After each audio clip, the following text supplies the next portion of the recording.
I'm a little tired, but also re-energized because I just rewatched the game. How many cups of coffee have you had today? No comment. it's been a lot. This is the Eagle Eye podcast presented by Nissan. He's Reuben Frank. I'm Dave Zangaro. I joked with you earlier. This is co-sponsored by coffee. This podcast because, gosh, I probably got to sleep around 4:30.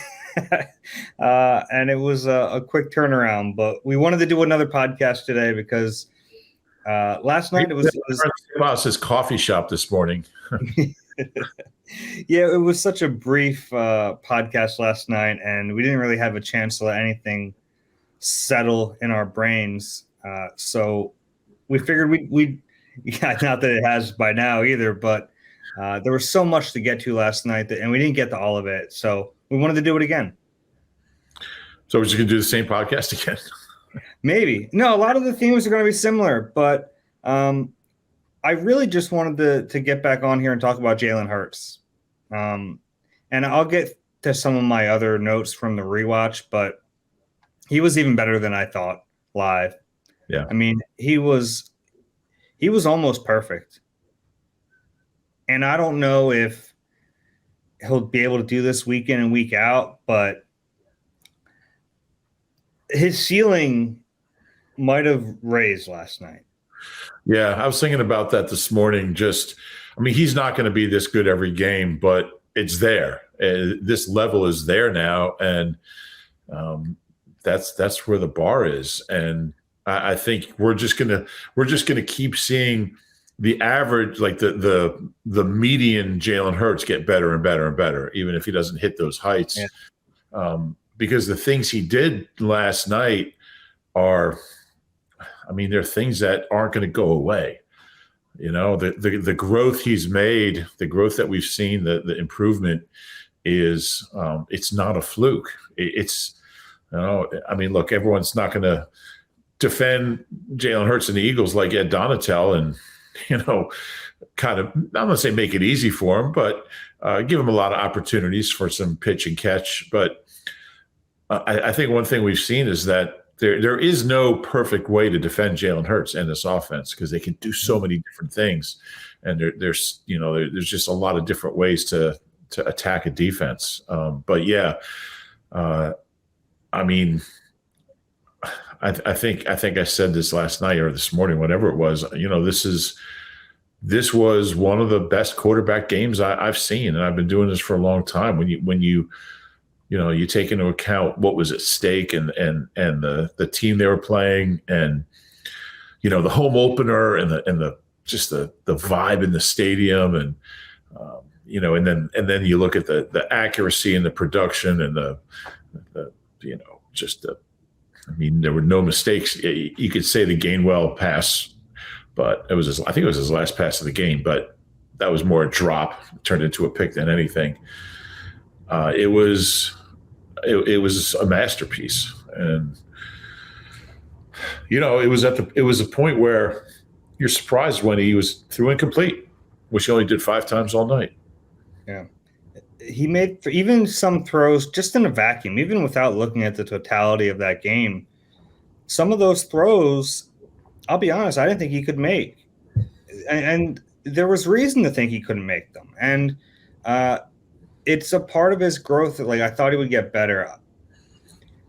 I was skeptical. And skeptical sounds like a harsh term, but I was in a wait-and-see mode about him as a passer. And I thought, and I understood what they were doing from a team building philosophy, right? Like, you have this pretty good quarterback who can win you some games. He's cheap. You build a roster around him. You roll the dice.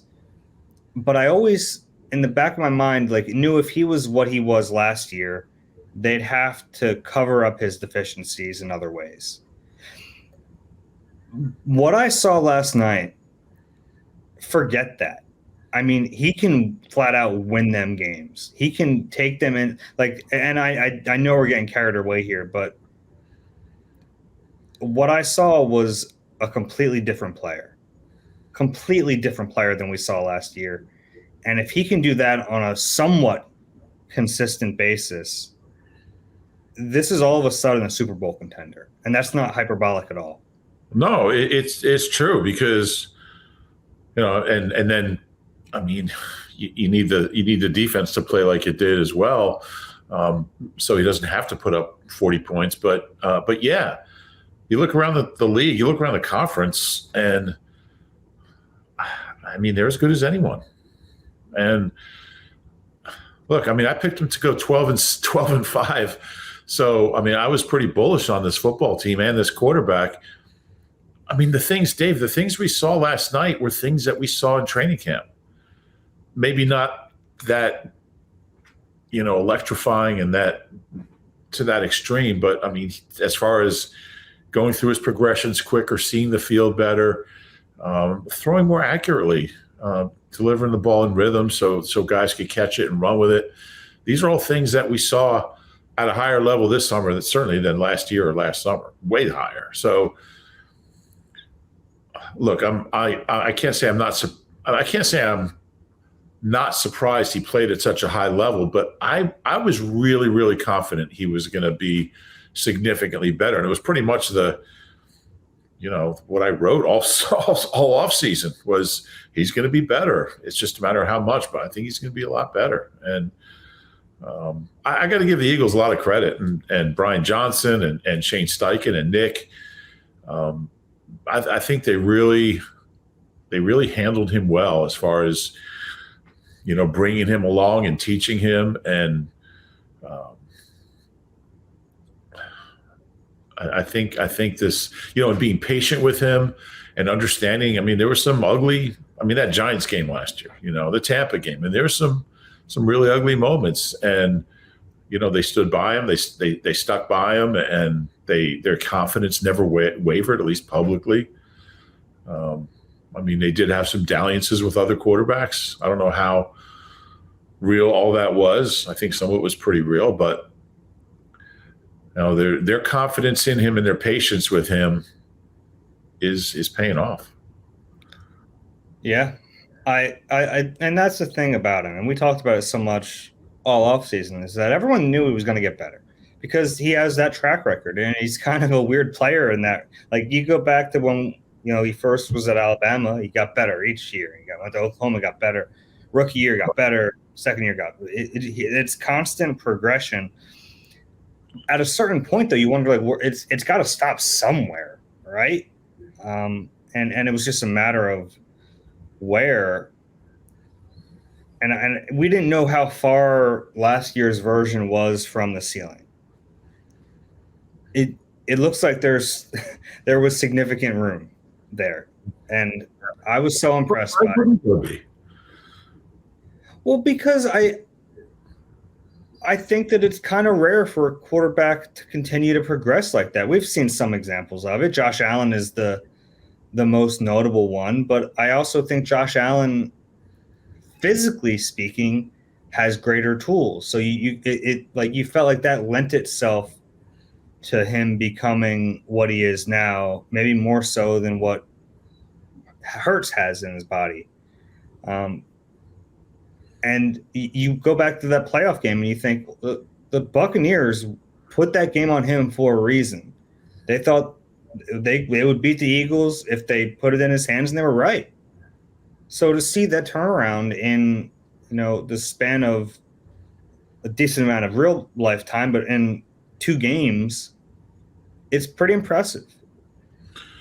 Yeah. I always try to keep. I mean, only 5 quarterbacks have ever won a road playoff game before the 24th birthday. So you just try to keep it all in perspective. And I mean, he's such a smart guy and has such a hunger for learning and improving that I really was confident that the progression that we've seen would happen. Maybe not this extreme this quickly, but I'm not shocked. I'm really not shocked. And we'll see. Look, it's 2 games, but the whole notion that he can't win games with his arm, goodbye to that. I mean, and that's the thing. It's like this whole time we've talked about his ability as a passer and that being more important, and it is, but it's not like the other part of it's going away. So if you end up having this true dual threat quarterback, he can be extremely, extremely dangerous. If he can make some of the throws we saw him make last night on any kind of a consistent basis, we know the legs aren't going away, knock on wood, if he stays healthy. He's a tough guy to defend. Yeah, and then he's got, Devontae and A.J. Brown and Goddard and Quez and Miles. I mean, those are 5 weapons. And Zach Pascal's a nice player too, but those are 5. I don't know how many teams have those kind of weapons. And if Jalen now has that ability to survey the field and see which one of those guys is open or is a really good matchup and do it quickly and make that determination and then deliver the ball accurately, goodbye. I mean, like, how do you stop them? And then when no one's open, just tuck it and run. It's scary. It is. And it's never probably going to be perfect. Like there are always going to be plays in the game where you think, maybe he could have stayed in the pocket a little bit longer there. Maybe he left too early, or maybe vice versa. But that's with any quarterback with that kind of dual skill set. You're going to have those plays. And I think for a long time, we would get so bogged down by the negative of that you sometimes lose sight of the positive of it, that he has this skill set that how many guys have it? I'm going to button my button here. No, I mean, very few. And, the notion that you can't win with that kind of player, I just don't buy it. You can. You can win a lot of different ways. Well, my point is like he's a different kind of player than he was last year. Yeah. Yeah. And look, and having A.J. Brown makes a huge difference. And we saw that in really the first 2 games. In the first game because of the monster output he had, but in the second game because it opened up a lot. Definitely. For the rest of his teammates. It was a joy to rewatch this game. We'll get into the defensive side of it later because that was really fun too. You want to kind of go through some of my notes that I came away with? I figure we can kind of use these as some talking points. Sure. Jalen's 2 touchdown runs, I knew they were good. He shouldn't have been in the end zone on either of them. How many power quarterback runners are there? Him and Josh Allen, Cam Newton a few years ago. Yeah. There aren't many. Not many. Like, think about the other runners. Like, Kyler isn't a power guy. Lamar isn't a power guy. But Jalen can be both. I mean, he can, but like those touchdown runs were those two pure. Yeah. Well, the first one he did have a nice cut, but he was the contact on that first one came outside the 2-yard line. He had Jordan Hicks draped on him. He dragged him in. The second one, he spun. He had I got a screen grab. He had his back to the goal line, 5 yards out. Safety on him, Patrick Peterson in front of the goal line. I don't know how he got in. It makes no sense. Well, he's incredibly powerful and strong and keeps his legs moving. That's that power lifter background. He's just got a nose for the end zone. You know what's funny is, like, I feel like we haven't even seen him really run fast. He kind of lopes. Like he has such a sense of, how he only runs as fast as he has to, I guess is what I'm saying. And so you don't really see him open up very often because he doesn't need to. Once he has that angle, he just kind of prances in, and he never really turns on the jets unless he really, really has to. Yeah. Those plays were so fun, and you can see how much his teammates respect that about him. Just when he'll drag a guy into the end zone. They were like, after those 2 plays, his teammates are going nuts. Yeah. On the 26-yarder, did it look to you as you watched it again? I've watched that play a few times last night, but did Did it look like he was about to duck out of bounds around the 15? Yeah, I thought that more watching live. It was tough for me to get it out of my head on the rewatch, so I knew what happened. But it was a heads-up play by Goddard to realize mid-play that, I'm a blocker now, and he got a good lead block. But then Jalen did the rest. Yeah. It was the fourth longest rushing touchdown ever by an Eagles quarterback. Yeah. Which is a little surprising. Michael Vick never had a rushing touchdown longer than 17 yards as an Eagle. Seems crazy.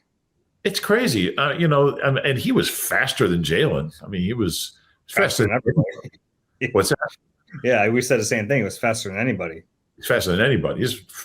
He was a freak of nature. But Randall had a 52-yarder against the Giants in 88, or I think in 89.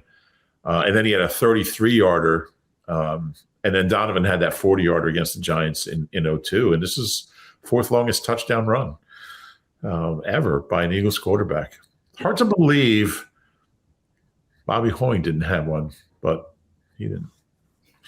But yeah, so I mean, Jalen Hurts is going to make this team so much fun to watch. And I think it's funny because I think Philadelphia has, since the 80s has been the at home games, you feel like the fans get pumped up for when the defense comes on the field.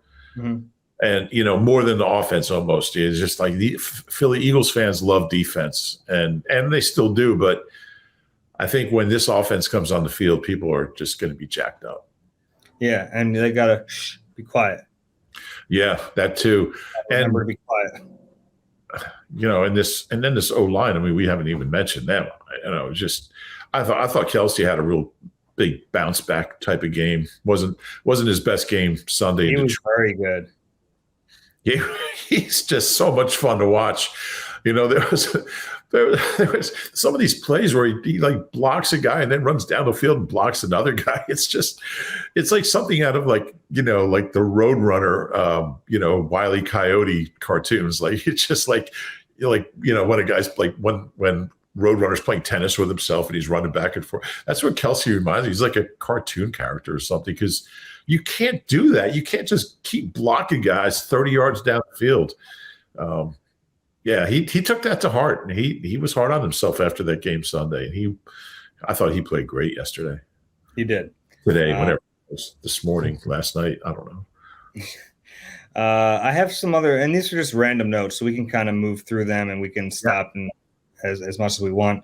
The illegal man downfield penalties are tough, and I don't know what the Eagles are going to do, because the RPOs are theoretically a big part of this offense, but we saw them kind of take them out last year because they couldn't get these under control.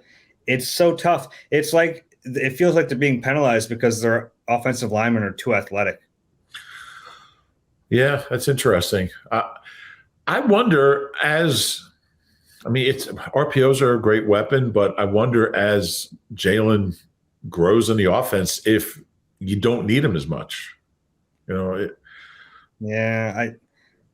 can be such weapons, though. Yeah, they can, especially with an elite running back too. Mm-hmm. So, I mean, it's a really fun play. It's one of those plays you just like you don't even know where to look. Like you're trying to you're sitting there trying to decipher exactly where the ball is. Sometimes, if we can't do it, the defense is having a hard time with it. But wouldn't they have 3 of them yesterday? At least, yeah. And it's tough because I think Dickerson had 2, and then Samalu had 1. Yeah, it's tough because they're doing their job. They're run blocking, and they're just so athletic and fast that they're at the next level too quick. And you don't want to coach it up too differently, because then you'll have them be passive as run blockers on those plays. You don't really want that, because if it is a handoff, you want them down the field blocking. So it's a tricky thing. And I think the NFL does, they want to call that more, and some crews are going to call it and some crews aren't. And it's just, maybe they have to just feel it out in the beginning of a game. And then if it looks like the crew is on it, you got to scrap it. Yeah, I have to come to that. Nick wasn't asked about that. It looked like at his presser. Mm-hmm. I'm sure he will be. I guess we talk to him tomorrow. Tomorrow's Wednesday. So, but yeah, I mean, it's something that came up last year as well, and it'll be interesting to see what the plan is. They got it, because you can't just keep giving up that many yards. They lost a lot of big plays, penalties. I mean, They did. Yeah. I think Gainwell had a big long gain. Obviously, the Quez. I mean, that was a hold. But I mean, I think there were like 3 plays of at least 10 yards that they lost that got wiped out. They could have had 500 yards easy. Yeah, the offensive line called for 7 penalties. Not all of them accepted, but that's a lot. Yeah. Yeah. So to still put up 486 yards despite all that is that's a good sign. I'll go back and forth defense and offense here. TJ Edwards and Avonte Maddox. We know TJ brings the physicality. Avonte was crazy physical in that game. He really was. He was rallying to the ball, big hit after big hit. The interception was obviously great, but for a 5'9" nickel, I mean, he packs a wallop. He also got clobbered on that interception and just popped right up. Didn't bother. 84 came across. Yeah, he's a tough dude. I worry about him because of his size. Can he play like that all year? But I thought last night, I thought Sunday was one of Avante's worst games, and I thought last night was one of his best. Mm-hmm. I agree with that. He really bounced back. Yeah, and TJ as well. I mean, for both of them, it was a real rebound game. Avonte is, one of the more underrated players on this team. When you have it's weird because I feel like maybe that's not true. I feel like a lot of slot guys become like the backup outside guy, but he's a slot corner, and Zach Pearson will be the first outside guy in if Slay lets him on the field, which he didn't. Well, by the way, though, and he's later in my notes, McPherson had a heck of a pass breakup on Thielen late in that game when he was out there for Slay. I like that. I mean, he was aggressive on that. Yeah, and I mean, look, they're trying to keep him out of the end zone there. Yeah, and they did. Yeah, they did. Pass rush was better on rewatch than it was live. And I also liked Jordan Davis didn't play any more snaps in this game. He actually played 1 fewer, higher percentage. But they used him in that bear front next to Fletcher Cox and Javon Hargrave. So they found a way to get those 3 out there together, which I didn't understand why they didn't do that in week 1, but I was glad to see it in week 2.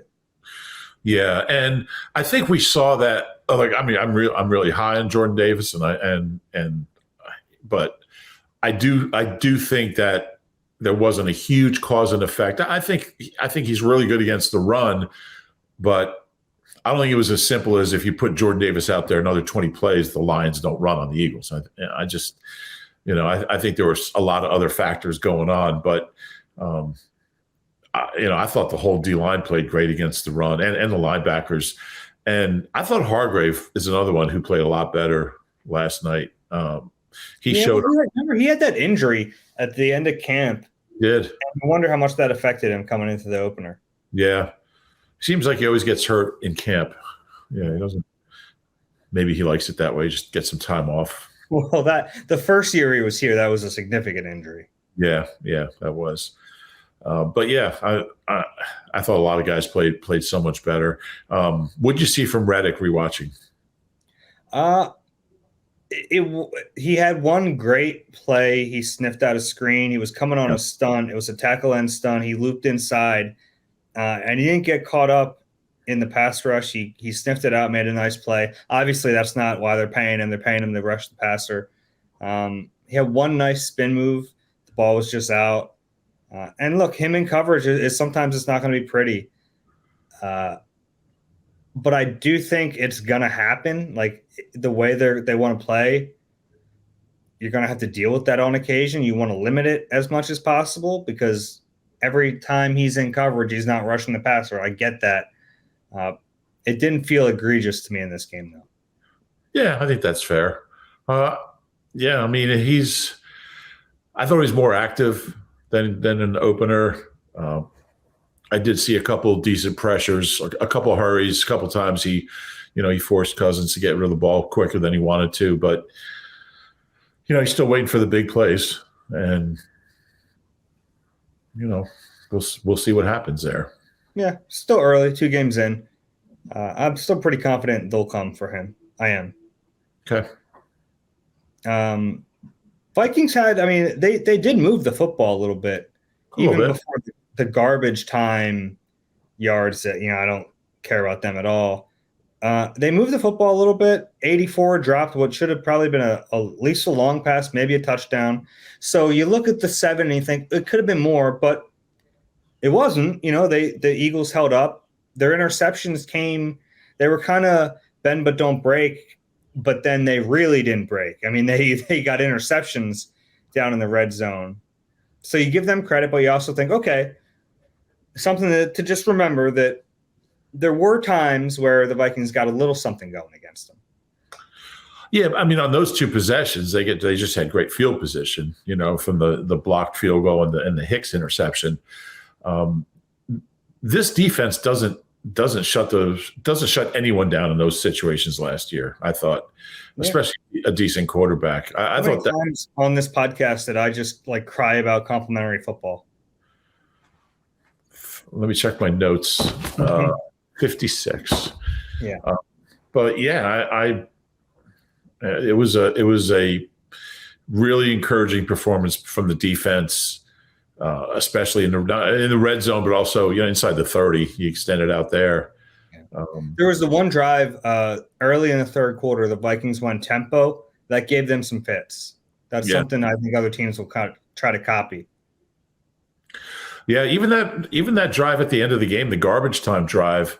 I'm sure it meant a lot to those guys to keep them out of the end zone. And they're, 24-7 looks a lot better than 24-14. And that was really and they clamped down in the red zone, but that was really the only drive of the game where Gannon said, all right, now you can play off a little bit, right. Games in hand. I thought for the most part, they really kept the foot on the pedal defensively. Yeah, I agree. And that was good to see. I don't have much else here. A.J. Brown, he had this one in-breaking route, and then he was so creatively found Yak outside. He got outside the hash marks. He's so sudden. And we see him work on these in practice. For such a big guy, his sudden movement is really next level. And it was fun for me to watch that play in a game because I feel like I've seen him do that a million times in practice, just work on the suddenness and his cuts. And that's the fun thing about him, yards after catch. It's not like it's just a straight line. Sometimes he'll find creative ways to pick it up. That's a really good observation. And suddenness is a great word for it. And I mean, I can't imagine what it's like trying to, when he's got the ball in his hands, trying to stop him because he can go anywhere. He goes 0 to 60 and really, really quickly. And, he uses the whole field and he sees the whole field and he's powerful. So even if you know where he's going, you get your hands on him, it might not be enough. But when you don't know where he's going and he's got that power and that speed, you see he's averaging like 15 yards a catch. And I mean, that number is going to stay pretty high just because he has that ability to take a short catch and get 10 yards after the catch or get a big one. And he is a special player, man. And he's got so much verve for the game, it's really fun to see. I think we've been burned by so many wide receivers in this city, who couldn't play. And man, having him is, it's just a joy to watch him play football and even to watch him do press conferences or watch him practice or watch him do anything. He's just, he's got so much life to him. He's something else. Only a couple more here. I thought Fletcher Cox kind of turned back the clock a little bit. Yeah. Last night. He played a really good game. His strip sack came on a play that could have been dangerous. It was one of the few times I really want to see the tape on this one because I couldn't. The camera angle wasn't wide enough, but it looked like Slay got beat pretty quick off the line by Jefferson. I don't know what the help looked like, but it might have been a big play for the Vikings if Cox wasn't in there. The thing I liked about that play was that he finished. You know, how many times have we seen Fletcher get there and just not be able to finish and the ball comes out? So, and he's another one who I don't think really showed up in Detroit. So that was, look, I don't know how much you're going to get from Fletcher this year, but he can still play. And it wasn't just that play. I mean, especially in the second half where the defense kind of sensed the blood in the water. I mean, they made Kirk Cousins' life pretty miserable in that second half. Oh yeah, yeah. I thought Fletch. I think we talked about it last night. I thought Fletch had one of his better games in a couple of years, really. Mm-hmm. Yeah. But that's encouraging. I mean, if that rotation, and we haven't really seen much from Milton Williams yet, but Hargrave played better. I think we're both pretty high on Jordan Davis, and if Fletcher can be more than just taking up snaps, but Sweat was right there too on that play. Yeah, he was. Yeah, I mean, if anything you get out of Fletcher at this point is house money. At this point in his career, so that was good to see. It's house money, 14 mil. 14 mil house money. That's right. The last little note I had was on that Gainwell play.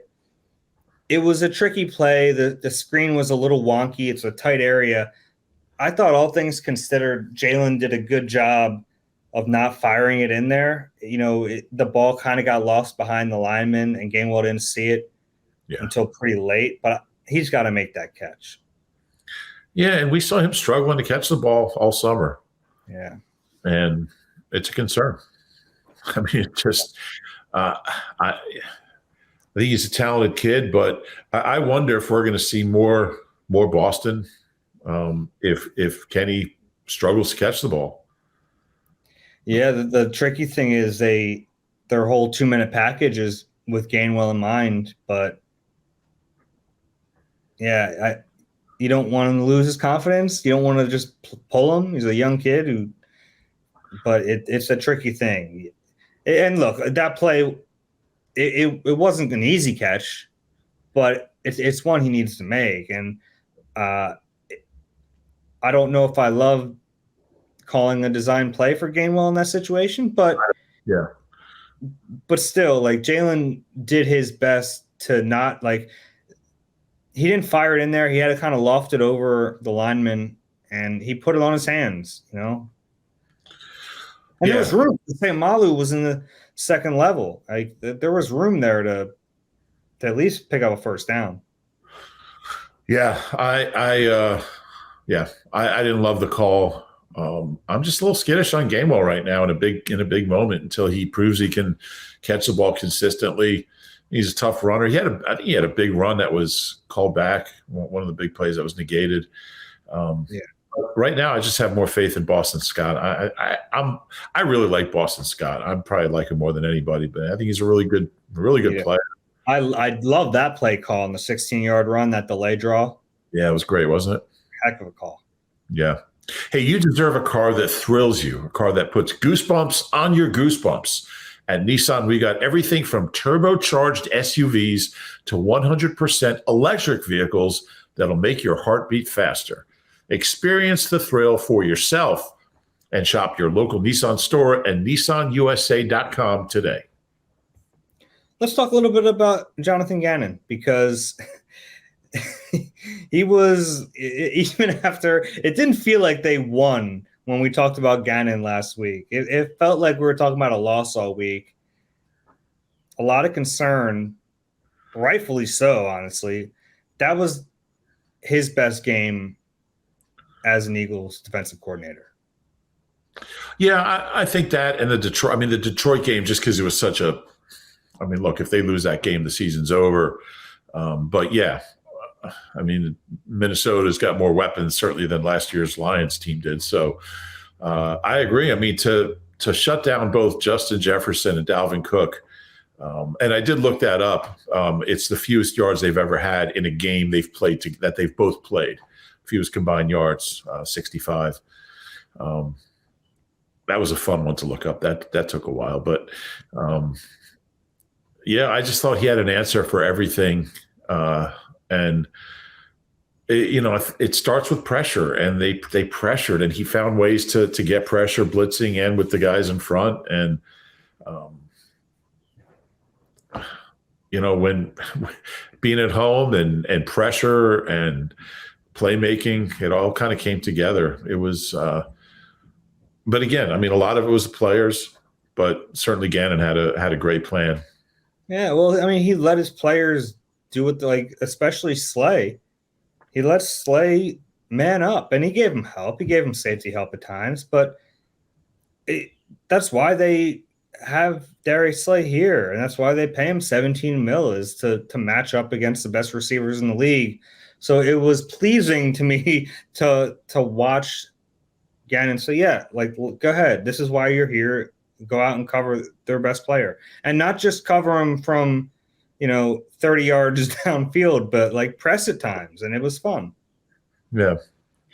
One thing I don't think Gannon got credit for last year was, people say, well, he doesn't make adjustments. He actually was really good at making adjustments last year. The Eagles were they gave up the 5th fewest points after halftime in the league last year. And that's maybe a little deceiving because there were some games where teams had big leads and weren't really trying to score early in the season, but over 17 games.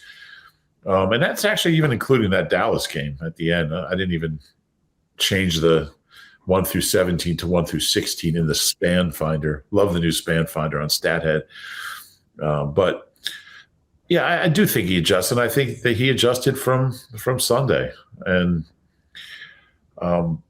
look, every time this defense gives up points, everyone's going to want to fire him. But it was, look, I was starting to have some doubts about him after Detroit. How could you not? I think this was a performance he really needed. And I think I think Nick needed to see it from him. I think the whole franchise kind of did. There was a lot of eyes on Gannon. What's this defense going to do? They just got gashed in Detroit, and they're facing the quarterback with the 5th highest passer rating in football and an elite running back and a Hall of Fame wide receiver. Not to mention a good tight end and Thielen, who's a really solid guy. I just thought it started with pressure, and that was the key to the whole thing. To me, it was just like a mindset thing. And coverage too. The Vikings' first 2 drives, I think the first one ended up with Bradbury getting a knockdown on 3rd down, and the second one with Slay getting a knockdown on 3rd down. Reverse. You want me? It was Slay then. The other way around. You're right. Give me a frickin' break. But yeah, I thought they covered really well. They pressured well. And early on, they were letting him play on those. Jefferson really wanted a flag on that first one, and I kind of held my breath because I thought he's going to get this call because there was a little contact. But once they didn't call that, I was like, okay, maybe this is, they're going to let him play a little bit, at least that's the only area they let him play. There were so many flags in that game. But they did let them play in the secondary a little bit, and it helped the Eagles because they came into that game with just an aggressive mindset that we haven't really seen, especially against good quarterbacks. And Kirk, whatever you think about Kirk Cousins, like he's at least an average quarterback. Yeah. And the only times they were aggressive against quarterbacks last year was when they played guys who had no right being in the NFL. Yeah, no, that's true. He's the best quarterback they've beaten. Mm-hmm. Yeah. It was encouraging. And we'll see what they do this coming week, but I'd have a very similar game plan against our old friend number 11. Jeremy Bloom? Yeah. It's such an interesting matchup. I can't wait for this game. It's going to be a lot of fun. Back-to-back weeks coming up, Carson and then Doug. Yeah. Yeah. What a thing. Carson's leading the NFL. He's tied for the league lead in touchdown passes, and he's, I think, 4th in interceptions. It's just, he's going to have a Jameis Winston, like 30 touchdowns, 30 interception season. Our colleague JP Finley has a roller coaster counter, and it's just any great play or any terrible play. So it's kind of been fun to watch another fan base learn what it's like to watch this version of Carson. Yeah. He's dangerous. I mean, if the Eagles think they're going to go down there and Carson's going to be Carson, you just don't know when he will. I mean, most games he does something really, really stupid. Sometimes he does multiple things really, really stupid. But he's also throwing for a ton of yards. He's completing, I think, 67% of his passes, getting the ball in the end zone. 7 touchdowns in 2 games is legit. And they have some weapons, too. They have some weapons. I mean, yeah. McLaurin he's McLaurin. He's really good, and Samuel's catching a lot of passes. So, and I mean, they haven't run the ball well yet, but it's something that you keep your eye on because they can. They haven't, but it's fascinating game. I wonder how many Eagles fans will be down there. There's normally an annual pilgrimage. There is. You just if you stop at a rest area on 95, like in, Maryland or Delaware or something, all you see is like Dawkins jerseys in there. Yeah, it makes it fun. But maybe the fact that this Washington team is maybe a little, maybe they're going to stink, but they're second best team in the division. It's early on. Even though there is another undefeated team in the division.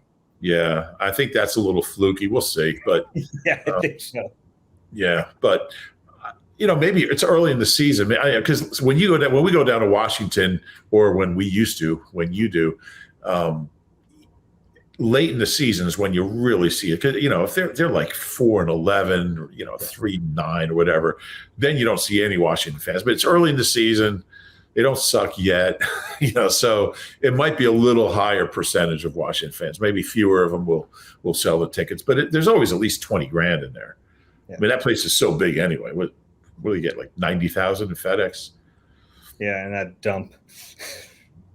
I am not going to broadcast another game. This, Reuben, is the worst stadium I have ever worked in. Yeah, Merrill doesn't hide his disdain for FedEx Field. Which I love. I remember the first time the year it opened, and because we had been in RFK before that, which had incredible sight lines. Like the press level was like really low, and it was open. It was really a beautiful place to see a game. And the stadium was falling apart, but the sight lines are incredible. Merrill loved it, And then the first year FedEx opened, and Merrill finds the visiting radio booth is like in the end zone. Yeah. He comes running out and just screaming at everybody, and it was funny. But it's I haven't looked at the line yet. I guess the Eagles are probably about 3-point favorite, 3.5. No, it opened up at I think it opened up at 4.5. It's up to 6.5. Is it really? Yeah. Interesting. Yeah, I don't follow. I think it was 4 before Monday night game, and then it moved to 6.5. Yeah. So if they beat this team, they're not losing to the Jaguars. They're not losing to Doug. Look, anything can happen, but if they beat this team, they can see their way to 4-0, which doesn't happen very often. So it's gonna be a fun game. Yeah, it should. All right, you got some stats before we get out of here? So I have my stats piece is actually up now. And I'll just give a couple little things. Eagles. I referenced this earlier. Dalvin Cook, 17 yards. That's his third fewest yards ever in a game. He's played 58 games, so that's pretty significant. And 65 combined yards for Dalvin Cook and Justin Jefferson. Just shut both of those guys down. Because a lot of teams will be like, all right, we're going to just take away this, we're going to take away that. The Eagles took them both away. And the previous low that they had was 71 yards at Lambeau last year. So that's pretty special to hold that duo down the way they did. This is really interesting. Scoreless second half. This is the first time the Eagles have played a game with a scoreless second half, neither team scoring, in 20 years. Last time it happened was in a 10-3 win over the Rams at the Vet in 2002. And it's only like their 11th scoreless second half since the merger, which really surprised me. 379 rushing yards. Now, remember, the Eagles didn't start running the ball last year till the Detroit game in Week 8. They started right from the get-go this year. 379 rushing yards. It's second most in the league to the Browns, but it's their most through 2 games in 41 years. They had 398 in 1981. And I'm going to, you know what, here's the Goddard one, because this is great. Dallas Goedert's leading the entire NFL. Yards per target is one of my favorite stats. I think it's really revealing. Because you can get a bunch of yards. You targeted 20 times, you catch 7 balls. Who cares? But Dallas Goedert is so efficient with his targets. And he's not going to get a ton of targets just because they have so many weapons. But he leads the NFL with 14.2 yards per target. He's been targeted 10 times. He's caught 8 balls. And the one – it was one of Jalen's best throws yesterday that he just couldn't quite bring in with Dantzler hit him pretty good. But last year, Goddard was 5th in the league in yards per target, 10.9. Since last year, since opening day of last year, he's averaging 11.3 yards per target. The next highest tight end over the last year and a half, or year and 2 games, is George Kittle at 9.7. So he's a yard and a half per target more than any other tight end. And that's a combination of catching just about everything and getting a lot of yards on the targets, on the catches he does get. I mean, he breaks a tackle every time he catches the ball. He's so tough and physical and just always fighting for extra yards. And, I don't know if he's the best tight end in the league, but when you combine his blocking ability and his receiving ability, he's not far off. Yeah, he's a top 5 guy for sure. Definitely a top 5 guy. Look, Travis Kelce's not blocking people. He's not out there doing what Dallas Goedert does, as far as being physical. He's an incredible receiver. He's like a wide receiver, but he's up there. So, yeah. Yeah, we talk so much about AJ's yard after catch ability, but Dallas has that too. So if Jalen's getting better at those throws, that helps both of those guys. Right. You're right. Throwing with a sense of what's going to happen after the catch is so big. And it's an area Jalen's really grown. All right. That's good. We did a lot here, and I'm glad we did this one because I felt like we had a lot more to sort through with that game. Podcast in about an hour, so God, I'm going to take a nap before that one. All right, everyone, we appreciate the support. If you like the podcast, please do us a favor, as always, rate and subscribe wherever you get your pods. If you're watching on YouTube, please click the like button, subscribe there as well. That's it. We'll talk to you later in the week. We'll get ready for that Washington game. This has been Eagle Eye presented by Nissan. For Reuben Frank, I'm Dave Zangaro. We'll talk to you soon.